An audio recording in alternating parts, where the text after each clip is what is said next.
This is for the fighters for change. Oppression would win if they were to give up. Our collective wellness depends on their tireless determination, and legalization's slow burn wouldn't be smoldering without them. They break down stigmas, build up equity, and just say yes. Yes to good troublemaking. Yes to being empowered. Yes to fair access.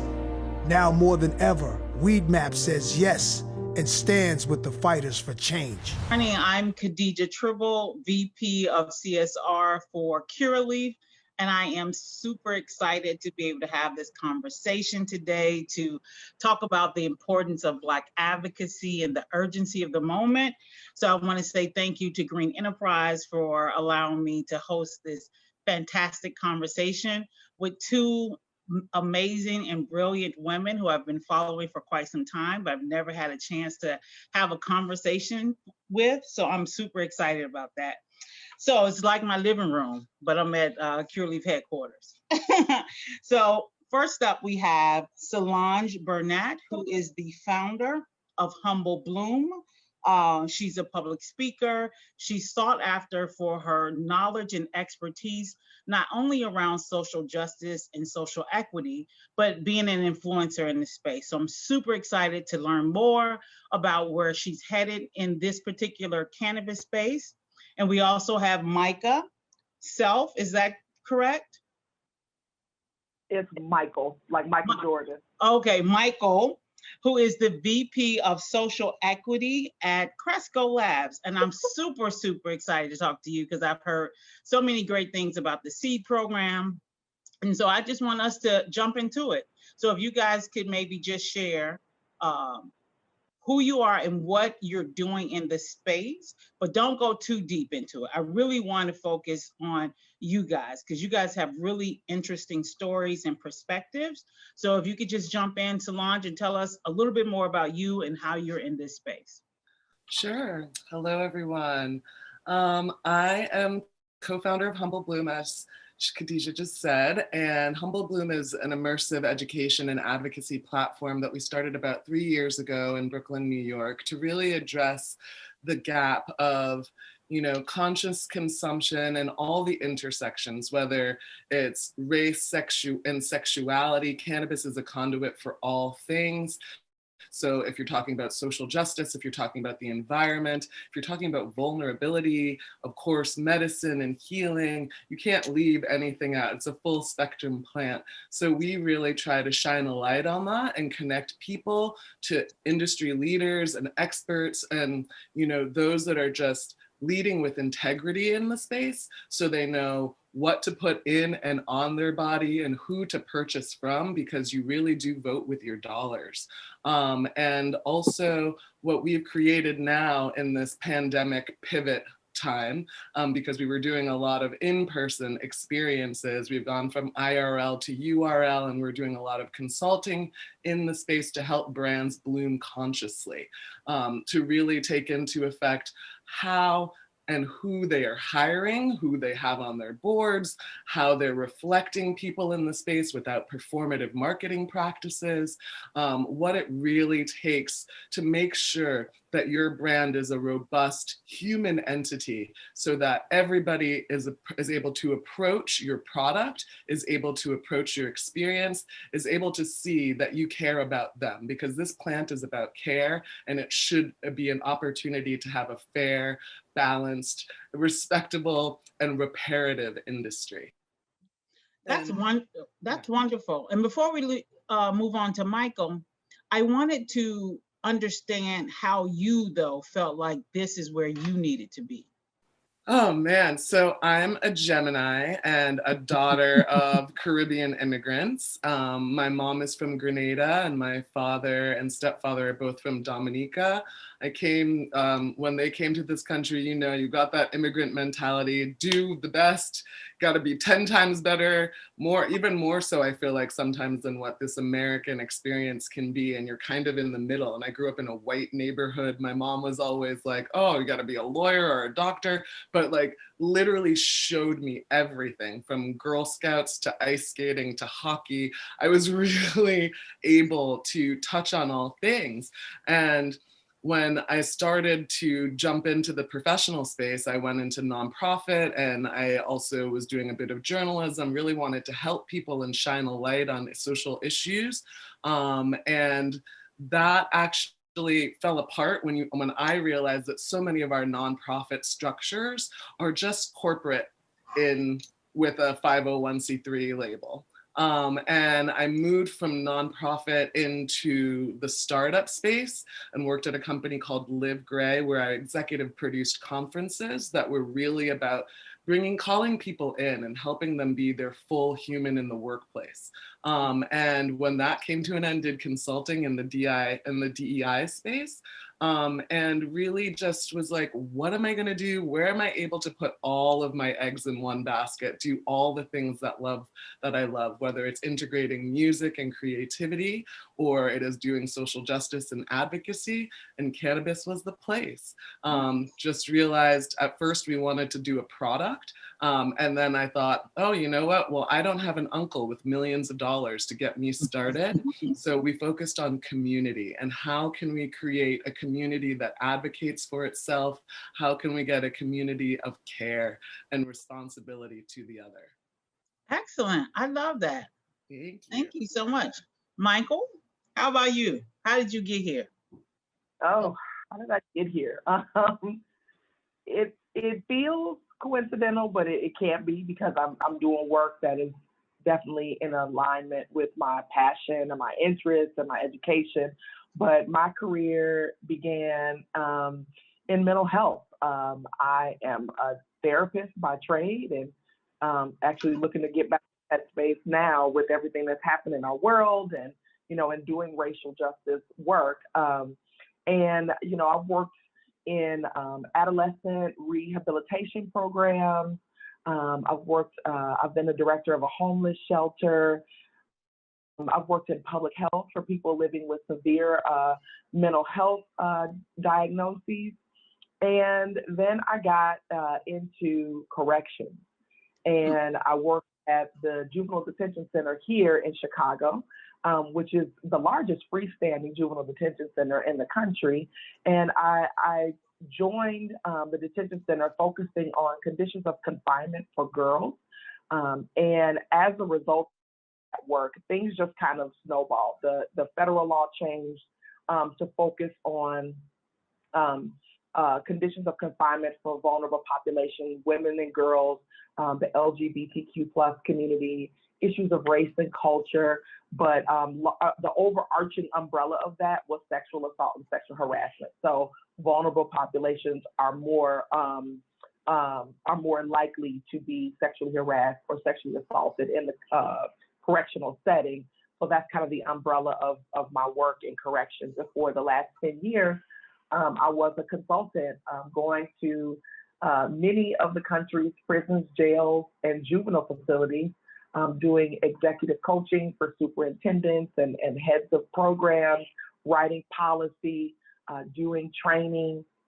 And it's all really largely about that sexual harassment and sexual assault, and a lot of work around LGBTQ plus culture and what that looks like in a correctional setting, to make sure that we're tending to people's, not only their sexual safety, but their mental safety, as well as their physical safety. Because in corrections, we tend to think of physical safety first, but sexual safety and emotional safety impacts physical safety.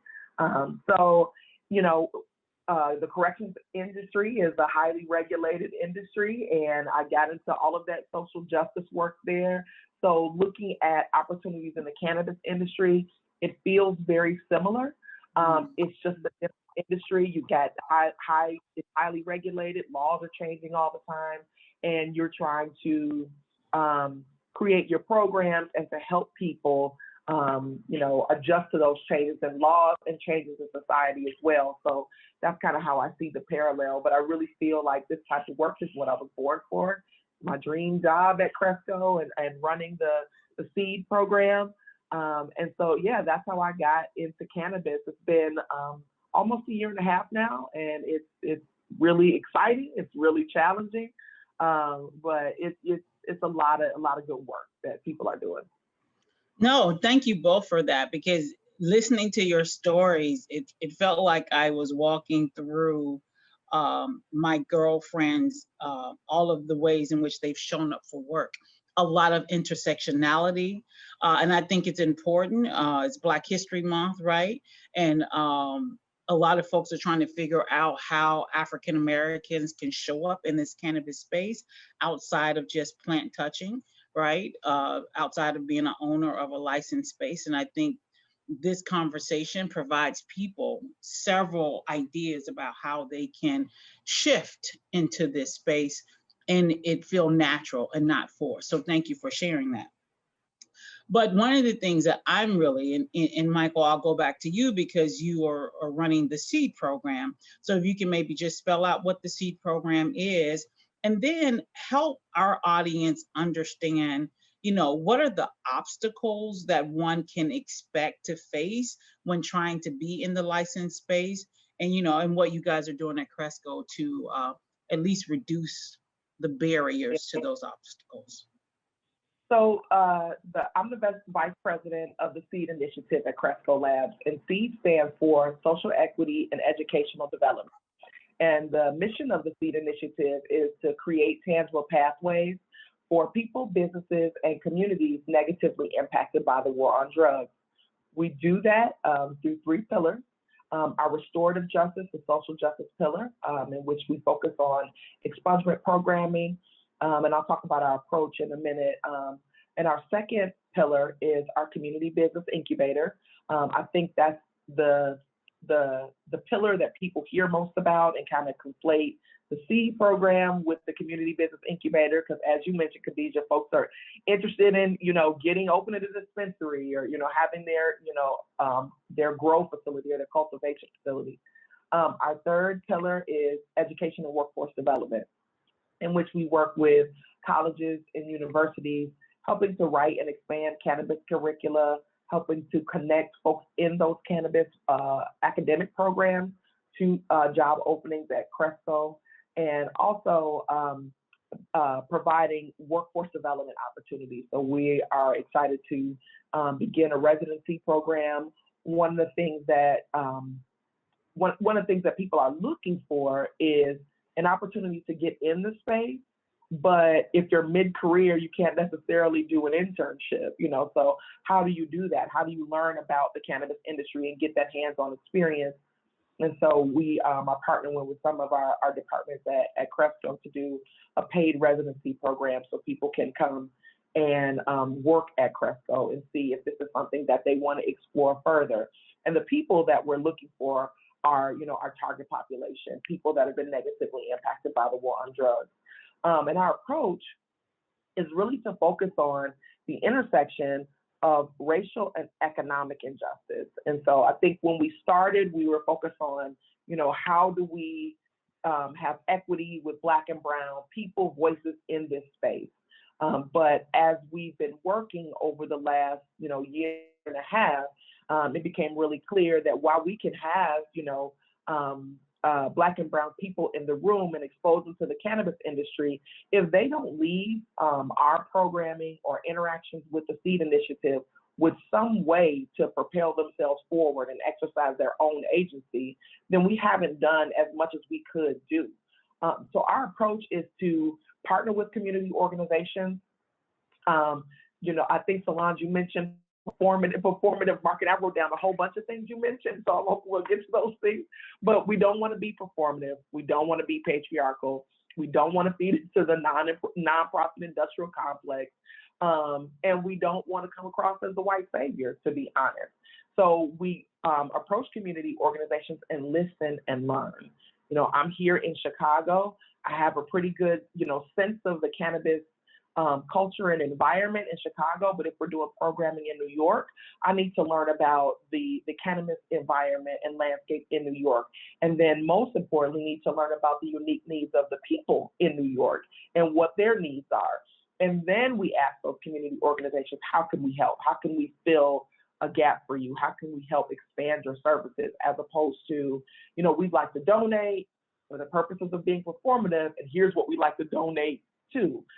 We want to, again, really focus on the intersection of race and economic injustice. And so that's our approach, and that's kind of how we go to market, is to just really listen first, learn, and then ask how we can be of service to the community, which is a little bit of a twist on corporate social responsibility. And that's something I always say to people when they're critical, is like, we do have the corporate social responsibility office that seed, and that is not the same, so my specific focus is really about community first. Yeah, I love it. I love the language of helping people understand that it is okay to listen to community, just like you would listen to a customer, right? You want to give the customer what he or she or they need. So thank you for that. Solange, I'm really interested in hearing your take on this question. You're in New York, and all eyes are on New York right now as we shift away from Illinois. What are your thoughts on some of those barriers that individuals can expect to experience as they look to get into the licensed space? And what are you seeing out there that are potential opportunities to reduce or remove those barriers? Oh, man. Well, I am very much in the vein of our sister in Massachusetts, Ayanna Pressley. Policy is our love language, right? And in all honesty, the policies, the current legislation that Cuomo is looking to pass is not for the people, it's for the profiteers of people. Full stop. And with that, he's really leaning into big business. He's really leaning into medical over adult use. They're looking at not having consumption spaces, which really marginalizes people who look like us, people who live in public housing, people that do not have safe spaces to consume their medicine, that can be continually victimized by the plant. He's looking to even more further criminalize people if you are in the illicit market rather than in the legal market. It's really kind of scary, and it's frustrating because we're in a time where people are pushing to balance budgets because of COVID. And we're seeing this across the country. Look at New Jersey. It's like, let's legalize it, but we don't have a plan. So now it's just sitting there. What's incredible, though, is the opportunity that New York actually presents, because it can be, quite frankly, the gold standard of which everything else in legalization could happen. So really, I think all eyes are on New York, not just for the East Coast, but for the nation. When you think about who currently leads the charge in cannabis consumerism, and when people were actually traveling to consume cannabis, whether it was in Amsterdam or it's in California, I mean, now that will come here. This is the most traveled destination. And so we have opportunity, but I'm very nervous that in what Michael just said around listening, our legislators don't listen. They lead with who's going to pad my pockets, whether it is big MSOs from Canada that are coming in, or it's their buddies, and where they're going to put tax revenue instead of reinvesting in communities and helping to economically empower those who have been destroyed by this war on people of color, because it's not a war on drugs. There are lots of drugs, and only certain people are being attacked in this continued war.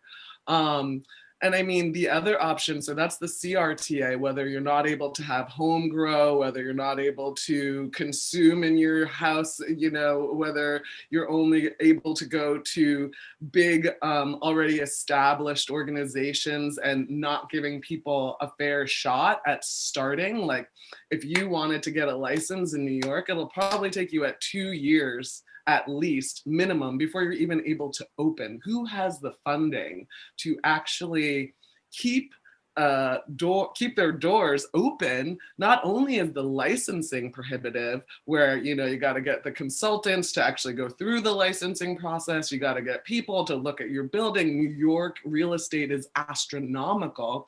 It is almost, for any person that's not hugely capitalized, to come into New York and hope that you're going to get a license, good luck. Like, there is no way of entering this market.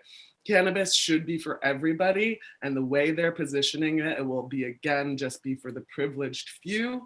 For Humble Bloom, we have dreams of having a space. We have dreams of cooperative spaces. We have space. We would love to share a space with somebody. We don't want to take over an entire building by ourselves. What about have somebody that has expertise in grow doing something? What about somebody having expertise in, actually the retail side of it? Well, we're creating conversations and connecting business people and consumers to actually incubate them. There's so many opportunities, but these people are so narrowly minded and really just don't care. And we see this over and over and over in politics. It's this rhetoric of caring about community, but they really just care about themselves. So whether it's the CRTA and the hugely disassociative practices that Cuomo has put out, or even the MRTA. I've seen, Normal and all of these other organizations giving them, CRTA gets a C and the MRTA gets an A minus. I would readjust that for inflation and say probably a C and an F. And we really need to be honest about these people in power. There's opportunities, in the oversight committee that they want to put together here. But again, if Cuomo had his way, he would appoint all those folks. So we have to be awake, aware, and activated, and really understand what's happening in the cannabis industry so that we can start to advocate for what we want to see. So instead of just focusing on how can I get a license, how can I make it so that we are able to benefit hugely from this? And that's where we go from the ego to the eco. And we as a culture are so in these white supremacist structures where we are so focused on how can I do for me. That is not the community of care that the African diaspora, what our heritage is. Our heritage is not of let me do for me and not for us. We need to shift that mindset and start working of like what our ancestors have put us here to do, and not continue to uphold these systems of privilege which continue to persecute us. Wow. I felt like I can't make sure that blurb is put out as the cover piece. No, you said something: aware, awake, aware, and activated in these spaces. And so obviously this is a conversation around the importance of advocacy in this space. And, I'd love to hear, Michael, I'll go back to you, just based on your experience, not just in the cannabis space in general, because it looks like social justice has been a theme that's been important to you in your work. Social equity has often been lifted up as the gold standard of how we should be legalizing cannabis. But I don't think there's been one jurisdiction that we've had the outcomes in one jurisdiction that we intended to, right? And I think there are a lot of reasons why. Can you maybe speak to some of the things that you've seen, and how do we really, really hone in on something Solange said about changing how we, because I also consider myself an activist in this space, and I haven't always been the outcomes haven't always been what I wanted. And I'm always critical, trying to figure out how to tweak it. What are your thoughts on the importance of advocacy and how we use social equity? Do we toss it out and come up with something else? I'd love to hear your thoughts. Yeah, I mean, it's a complicated issue. I mean, because as we're talking about, Solange, you mentioned like New York can serve as the gold standard for the industry. And, a year ago, 18 months ago, it was Illinois can serve as the gold standard. And then, you see how Illinois turned out, and now we're hopeful for New York, to be able to help us realize, what is intended in social equity with respect to social equity. And I think when we're talking about social equity, I think what we've seen is people doing the best they can with what they have, and what they have, is lots of agendas and competing priorities. And so it doesn't turn out in the way that we thought it was going to turn out. And so I think in order to focus on social equity, we really have to, I think it can be two, it can be both and, or either or. I think we have to figure out what it is, where our space is, and create that space for ourselves. And I think, again, Solange, I'm gonna need a little book of quotes for things that you've said already. You said go from ego to eco, and the way I heard that is, what as a collective, can we do for ourselves? But then the other part is, how do we hold MSOs and legislators accountable? And I believe, like, as somebody who works within an MSO, I feel like it's our responsibility to be accountable to people who have been negatively impacted by the war on drugs. We have to be accountable to the legacy of our enslavement, which led to the war on drugs, and now the legacy of the war on drugs. So I think it could be a both and how are we held accountable?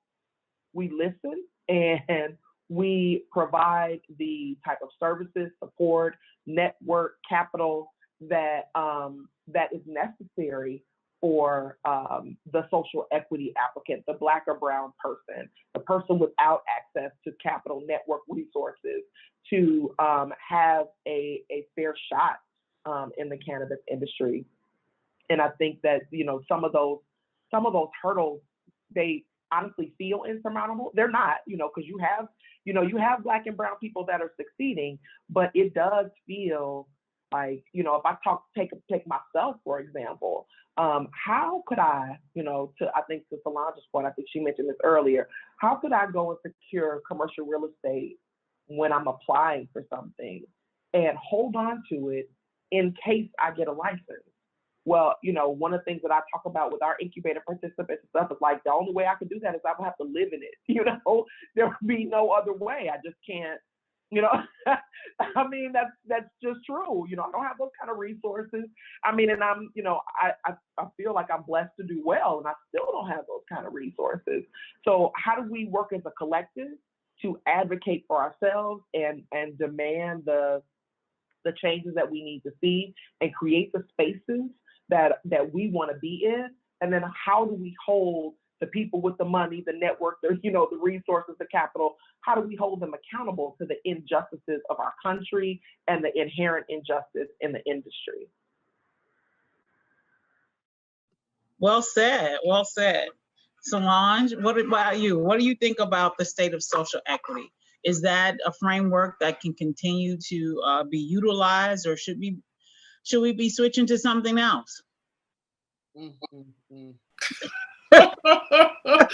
So, sis, social equity. This is the issue. It's like you go to college and you only have the scholarship students. You're constantly terrified. You're never actually fitting in. You're afraid you're going to lose this opportunity, while some privileged kid is walking or driving around in the Hummer his dad bought and is just like picking up everybody. You know what I'm saying? And you're like, I got to study. I got to make sure this happens. If I lose it, someone else could take my spot. I think the issue, not to say, because I know that we need to focus on the most vulnerable populations for our healing, completely aware. But like Michael just said, she couldn't do it either, right? And I think that we're missing the broadest swath of people in these conversations when we focus on equity only and MSOs. Like, who is the middle? All of the rest of us, not even the middle, the small businesses, because I'm not like middle income. I'm not dazed and confused into thinking that I am somewhere in the middle. I'm definitely towards the lower end of the scale. But we need to start having conversations with people who look like me, who look like Michael, who are entrepreneurs in the space, who are there and can activate community and help educate them to be, back to my point, awake, aware, and activated. Because if we are not advocating and understanding that the major chunks of us also don't have privilege, like I cannot go and apply for a social equity application. So what happens to Humble Bloom when legalization comes? I have to go work at an MSO and fight from the inside to try to, like what you beautiful warrior sisters are doing, trying to change these systems from within. Or I go work for some farm, or I continue in the ancillary business and use my platform with purpose to project what I want to see out there in the world and hope somebody's listening at some point and will actually have some moment of consciousness.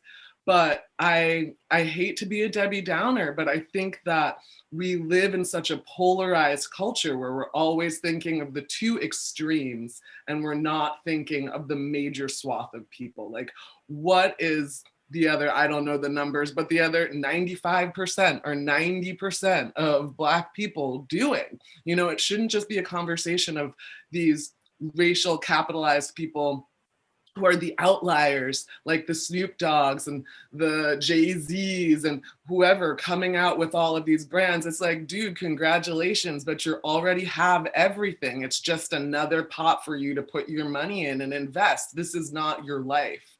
And for so many of us, it is our life. I've committed 3 years to this industry nonstop, given up everything that I've been doing to focus on the betterment of our people through the plant, the empowerment of our people and others, of Indigenous people who don't have opportunity as well, who literally are sitting on lands that were stolen from them and do not have opportunity to grow a plant that they were growing for years before any of us got here. So it's like, we've got to focus again, and I love using the full spectrum analogy, but there are so many of us in this space. How do we organize those people, their motivation to realize that it's all of us or it's them? And I think some of the challenge with that is where we see cannabis, and when I say we, I'm certainly including myself because that's how I got into this space. It was like, ooh, you know, I'm in Illinois. Cannabis is, you know, adult use is going to be legal in 6 to 9 months. How can I benefit from this? And, you know, so initially we see it as dispensary, you know, growing, you know, what are the other opportunities in the space? Certainly we want to focus on those, absolutely. But as we're, you know, focusing on that middle, there are entrepreneurs, you know, we have thriving businesses, we have ideas, we're in tech, you know, we're in all of these different industries. So how do we bring that to bear in the cannabis industry? Plant touching is just one opportunity, and it's the most elusive, you know, so how can we, if you're in the tech industry, how can you bring that? I've heard about, I think from M4MM, you know, there's an app that a Black person created for cannabis. And so, you know, if you're a real estate professional, if you're a chef, all of these, you know, influencers that you see in the social media space, you know, how can we as Black people bring those skills to the cannabis industry? You know, are you a lawyer? That's huge, you know. You know, if you're, you know, all of the social justice, I realized immediately I had enough experience with state and federal government applications and that type of bureaucracy. I was in the, you know, informational for 30 minutes before I realized, okay, this is not my ministry. So how else can I participate in the industry? You know, and it really is using my social justice experience, education, and passion, you know, within, you know, Cresco Labs. And that's just one story. So I'm one of those people who found, you know, how can I find my space? Because I know I'm not going to do what it takes to operate a dispensary. And I think we tend to look at the plant touching and don't initially look at ancillary businesses or activism or all of the different things that the cannabis industry needs that we also need to be participating in. Yeah, I just want to quickly say and piggyback on that. And it's like, if I had started a CBD brand or a THC brand, we probably wouldn't even be here together having this conversation, because there's a gazillion beauty brands, whatever. It's like, find what you are passionate about, where you actually can dig your heels in and wake up every day saying, I'm motivated to do this. And do that in cannabis. Like, everybody can do something here. Right. You're absolutely right. Thank you guys for that. I love what Green Enterprise does. I never miss an episode because it introduces me to a different way to approach how we actually increase the diversity of individuals who are underrepresented in cannabis, whether that be individuals who are a part of communities that have been disproportionately harmed, or whether we're talking about women and other people of color and, queer folk, right? And so, now everybody's thinking we're about to have this real opportunity to get federal legalization out in the next 4 years. I'd love to hear what you guys think about that, and whether or not it is really on the horizon. What are some opportunities you think for activists and other entrepreneurs that they should be preparing themselves for over the next 2 to 4 years?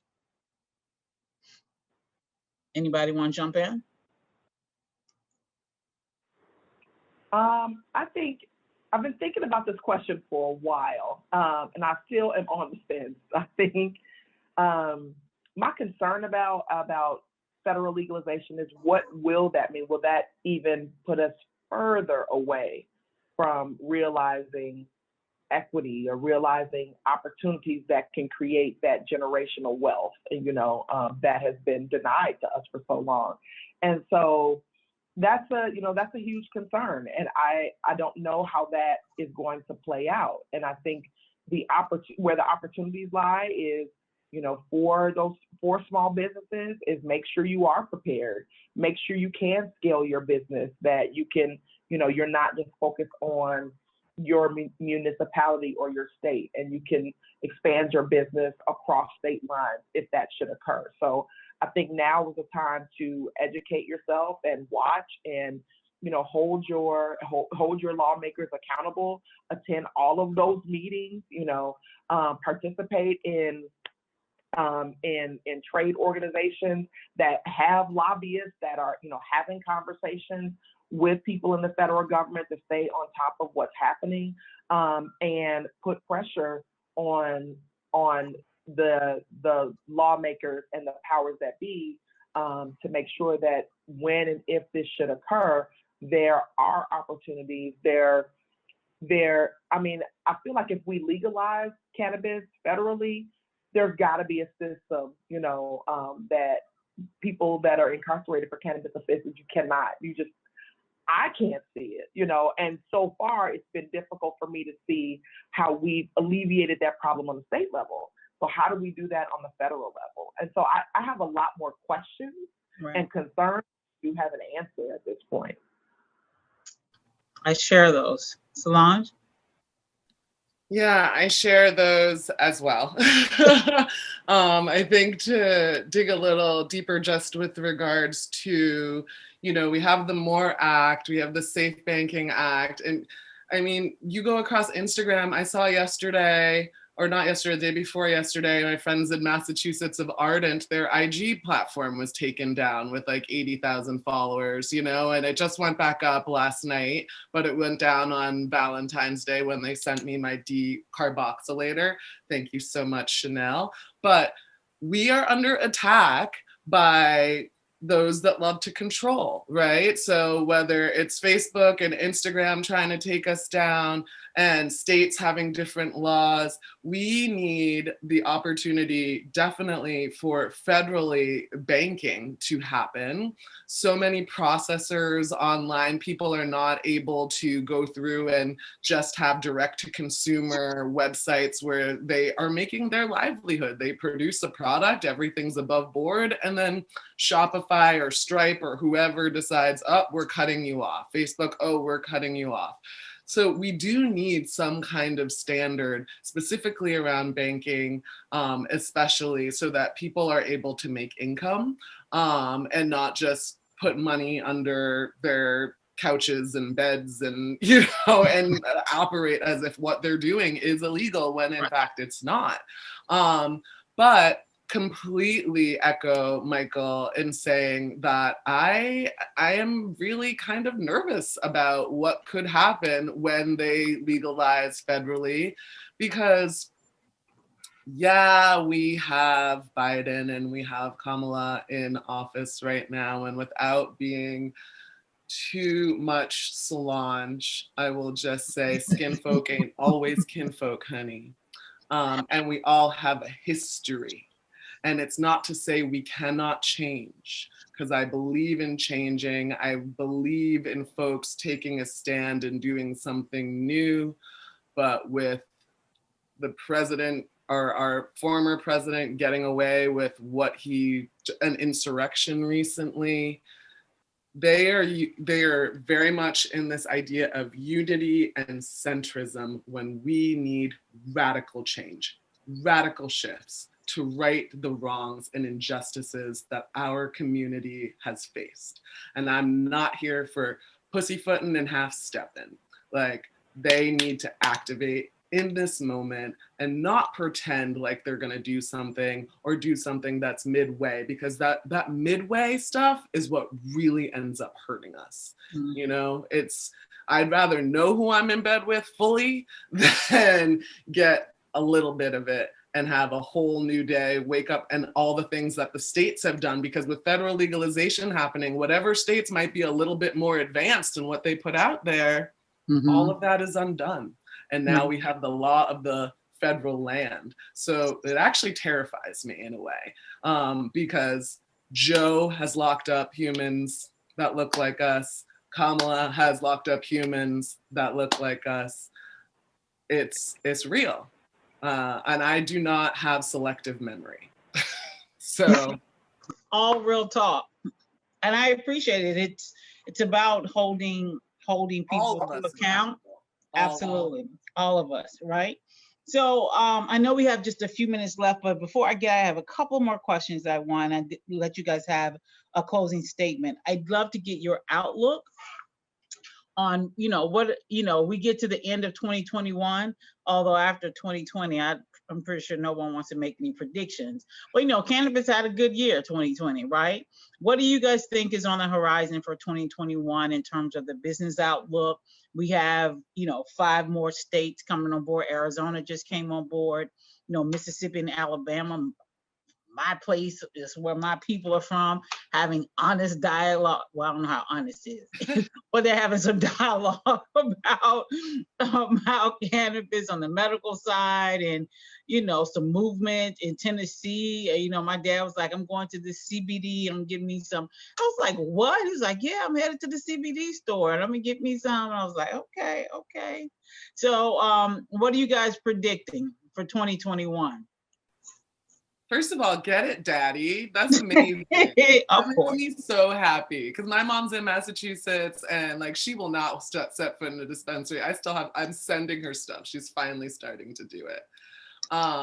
One word of advice, I feel like, there's so much idea about like what you should do, where you should do it, how you should do it. Like I'm starting to investigate other countries, to be quite honest. Like I said, my family is from the Caribbean. Grenada is talking about legalization. Like, where are you from? What are they doing there?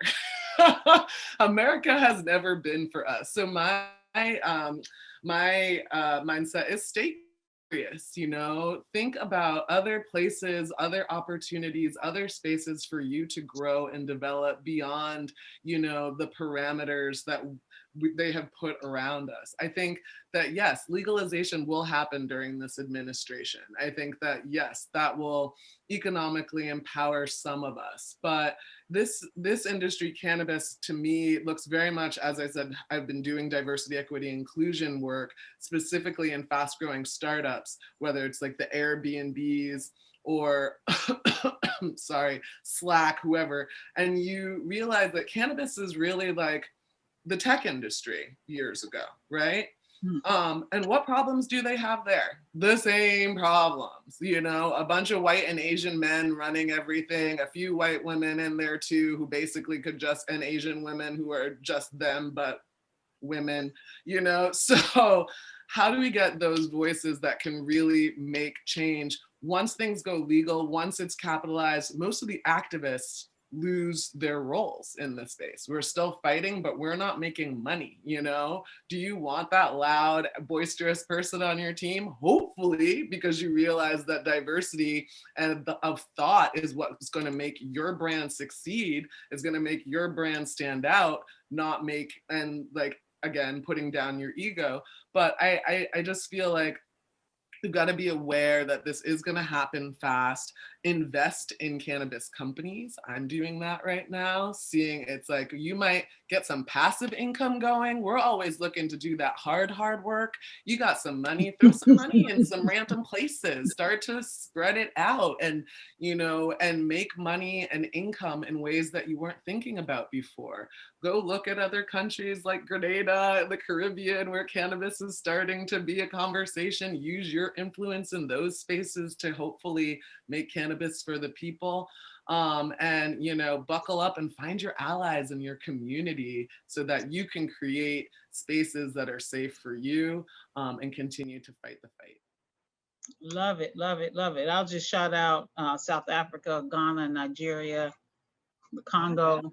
Do not sleep on those countries. They are actively. Sleep on the diaspora and cannabis, honey. Do not sleep on us. Right. I'm showing up to be like, Grenada, I'm here. I have no clothes on. I'm gonna Reiki these plants. It's gonna be beautiful. I'm gonna sing songs of love to the cannabis plants. Oh, that sounds like a spa retreat resort. Sounds like it. You're already in my head. Yeah, I'm coming too. Michael, what about you? Yeah, I think you just created a business. So, you know, a spa retreat for Black women, you know, women with sex, you know, and, you know, where it's cannabis infused, you know, Right. like right. The whole thing is infused, the whole experience for us, by us.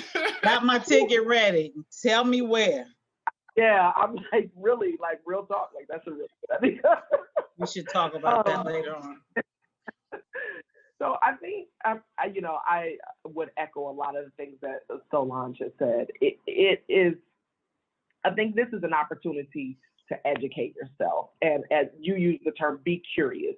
You know, you know, I've had lots of people approach me. And again, I've only been in the industry for 1.5 years, which feels more like 5-6 years at this point. But, you know, people approach me and ask me, how can they get in, or here's what their interests are. You know, and the question is phrased, you know, like, I want to make infused beverages, or I want to make baked goods. And it's just clear from the phrasing of the question that, you know, with all respect, you have no idea what you're talking about and what you're getting yourself into. So this is the time to educate yourself, to network, to see, you know, for the person who said, I want to make baked goods, you know, my advice pre-COVID was, you need to learn about how to do that. You can't just, you know, throw some flour in a brownie and call it a day, you know? Like, there are some real things you need to do. Do you know about infusing oil? Do you know about dosaging? You know, all of the things that, you know, I'm not aware of, to be honest, but there's a lot that goes into that, just from being in, you know, an MSO and seeing our food and beverage department, our manufacturing team. These are not people in their kitchen, you know, figuring this stuff out. So while that's certainly an option, if that's what your business model is, you know, to uplift your community in your small area, that's fine. But if you're looking to compete, You know, there's a lot that you need to learn, and there is a lot of networking you need to do, and you need access, and you need an inroad. So I think, yeah, education is huge. I think, you know, as Solange said, you know, think outside the box. You know, plant touching and growing are opportunities, but they are only one, as I mentioned before. And if all of the licenses in Illinois or all of the available licenses in another state go towards Black people and go towards social equity, that's still not going to, you know, going to transform our society and create generational wealth for the majority of us. So how can we use cannabis as that vehicle in other ways? And I think that's where the real work is right now. And that's some of the things that our team is talking about. How can we get education to ancillary businesses and provide them those networking opportunities? So, for example, when Illinois does award their 75 dispensary licenses, all of them are going to need architects, IT, security, all, you know. So, how, you know, general contractors, how do you take advantage of that? That's 75. And then when New York comes along, you know, you're a general contractor, how do you get to New York? How do you get in business there? So I feel like that's where the focus should be. But I think the other thing, the focus could be, if that's where your interest lies. I think the other thing is, as we see society changing, just as in you know, my experience in corrections, as people started recognizing the problems with homophobia and transphobia and how that impacts people, you know, policies started changing. And so I think we want to think along those lines in cannabis as well, from the perspective of, as our society is changing, I think MSOs and other, you know, big businesses related to the cannabis industry are looking to be responsive to the consumer from the perspective of social justice. You know, I think the uprisings and protests that happened this summer helped those large companies know, like, performative allyship is not the move, because people can see straight through that. So I think we'll see more MSOs in the next year figuring out their social justice platforms and their social equity programming so that it is authentic and is genuine. Even if it's not the right thing to do, you're doing it for the right reasons, you're listening, you're learning, you're course correcting. I think those are the things that we need to see, and hopefully we will see in the next year. No, thank you so much for saying that. So we're wrapping up. I would love for you guys to close with making sure people know how to find you. And if you would just share one personal goal that you have for yourself in 2021, I would love to. I'll let you guys have the last word. I will say thank you to Green Enterprise for making sure that this conversation happened, which means there are going to be some more conversations. I'm going to call you. But I wanted to say, to your point, Michael, is that companies that are doing this right are looking at what their internal capacity is. I like to say to folks that Curaleaf is not going to solve everybody's issue. Don't have me up here feeling like, oh, this ain't doing it. Don't do that. Curaleaf is a business. They were a business before I came. They asked me to do something, and that something we built, called Rooted in Good, is authentic to this company and where it feels like it can make the most impact. We've looked at the great things that Cresco has done. We decided that Cresco was really owning that incubator space, and we want to be supportive, but that may not be the route that we take, right? We decided that we were going to create an executive mentoring program where our C-suite and all our senior level VP and up are going to have year-long relationships with individuals from different parts of the community.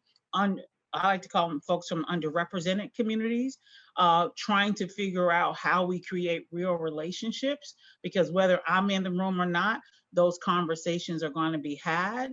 And for me, that means that we then have, and I have 25 senior leaders now thinking about social equity in a way that's very different than me saying, go do this, go do that, read this, did you get this KPI? They've established a relationship with someone. That means to me that we're going to have these kind of changes happening, whether I'm in the space or not, right? So I appreciate both of you and the work that you do. So tell us what your personal goal is for 2021 and how folks can follow you on social media. And thank you for having a great conversation. Solange, you want to go first? Oh God, goals making me nervous. I'm like, oh God, put me on the spot. Well, first of all, you can find us on the interwebs at humblebloom.co or humblebloomco on IG. And I'm Solange Bernat on all things, and solangebernat.com.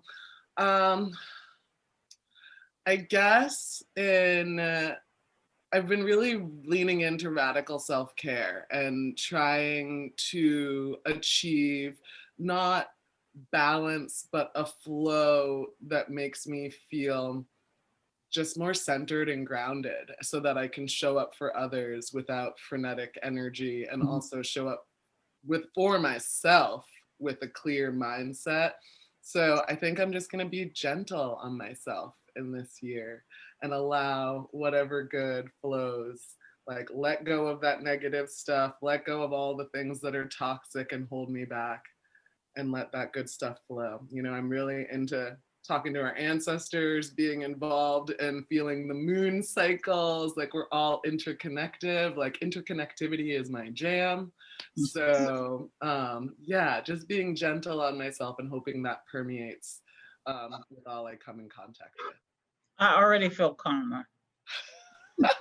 You should come to, I do breath work. You should come to one. I'll send you an invitation. Yes. It's good. Help to regulate your system, get yourself into homeostasis naturally through the power of our breath. And we, as Black and Brown people, our breath is taken away. So we've got to focus on healing ourselves through breath and calming. So I will invite you, Khadijah. All right, and I will come.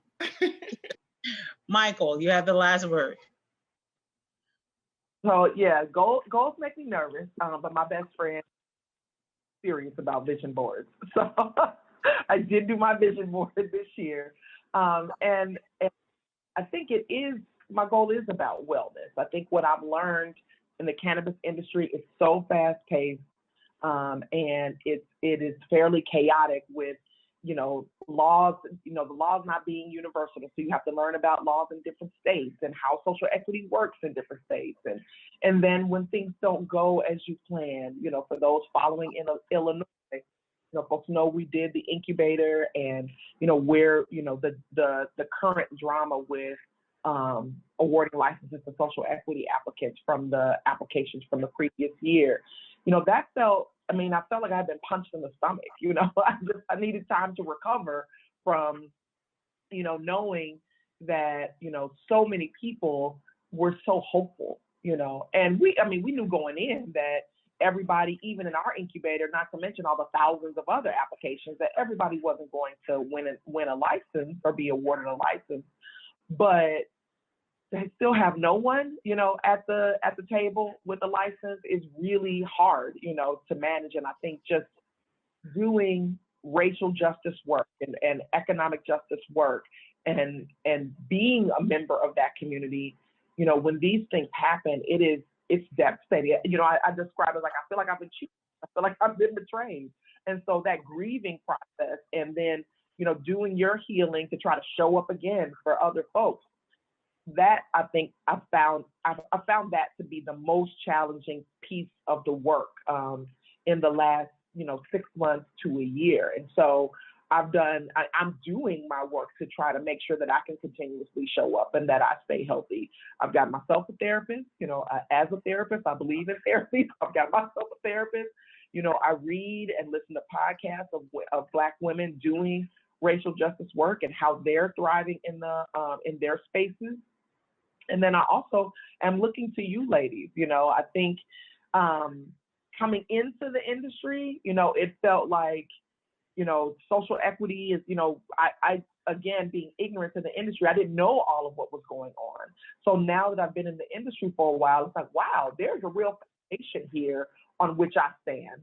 So being able to build those networks as well, to know that what I experienced and some of the hardship and some of the painful lessons, I'm not alone and I'm not crazy, like this is a real thing that I'm experiencing, I'm not, even if I am being gaslit, like my experience is real and authentic. So I think that's my work. And I think the other big thing is focusing on being strategic, because it is so, because I have visceral reactions when racial justice doesn't turn out to be justice. It really is about focusing on how to incorporate and the changes and be flexible and still be strategic. I think that my team is doing in the next couple of weeks is, okay, we had a national plan that we created in the summer. So much has happened in the world and in the industry since then. Let's regroup. Let's redefine our strategy and figure out where we need to move next. And always make sure that we're measuring against, are we serving the community? Is that our first goal? Or is what we're doing performative? Or is what we're doing, it's on a surface level for various reasons? Not to say that those things still won't happen, but we need to be strategic about when it's time to just provide a donation versus it's time to show up, dig in with our bodies and resources. So just really being able to communicate strategy, to our leaders and to other folks in the space, and getting that value across, because it is really emotional, very serious work. But if we react from our emotions all the time, we may not get as far. So how can we be strategic? Right. Where can people follow you? So LinkedIn is a good place to follow me. My handles everywhere are MYKEL 1922 because I'm a Sigma Gamma Rho. So yeah, Instagram, I do post stuff that is cannabis related. You'll see a lot of pictures of my daughter. But yeah, that's where you can reach me. You can also shoot me an email. I am trying to be responsive to all my emails, but yeah. Well, thank you.